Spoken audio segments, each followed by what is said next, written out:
Magandang gabi everyone! By day na naman po tayo at nagbabalik upang mapanood nyo itong aking content. So tara sa Evans Cake Shop. Neto nga lang mga nakaraang araw ay lagi namin napapansin itong kainan na ito sa tuwing kami dadaan, sa tuwing pupunta kami ng 3D, Kuya Rat, pag out sa work or pag pupunta ng school, ay lagi namin itong napapansin itong kainan na ito. Ay ano kayang mayroon dito, sabi ko ano kayang meron dito at may mga anime, cartoon character, mga bida at kontrabida sa palabas na nakikita namin sa TV noong kami mga bata pa. E di kami ni JN na curious at first time namin makapasok at makakain dito. Yung una nga ay nadadaanan namin ito ay kami nagtititiglaang at kami patingin-tingin kung anong meron dito.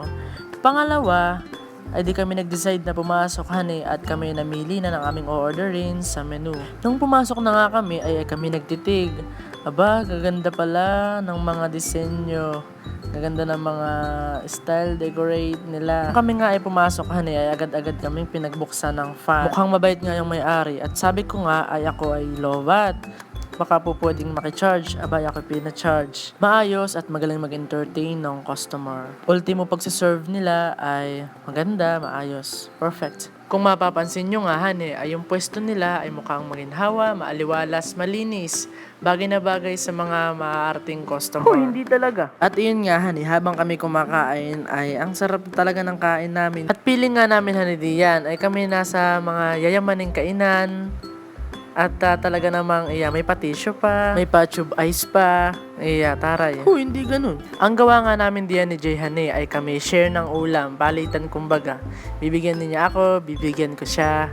Dapat lang. Ganun lang. At yan yung cellphone na palobat na ginagamit namin sa pang-videohan ay habang ginagamit namin ay naka-charge iyan. At talaga namang hindi ako papayag na hindi i-video itong moment na ito. At yun nga guys feeling nga namin ay kukulangan kami sa kanin Di ang nangyari kami nagpa-add pa ng tig-isang rice.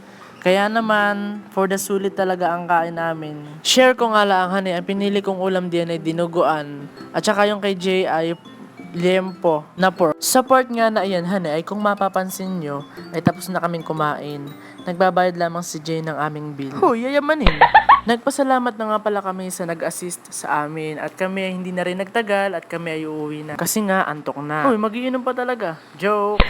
So yun na nga, sa mga gustong umorder ng cake sa kanila ay pakicontact na lamang itong page na ilalagay ko sa screen. At sa mga gusto namang sumuporta sa aking account ay pakifollow na lamang po itong Arvin Avillano, yung aking Facebook na pinaparami yung aking mga followers. Para naman, lagi tayong okay. Maraming salamat sa panonood. Sa susunod na laang ulit hanggang dito na laang. Muli, bye-bye!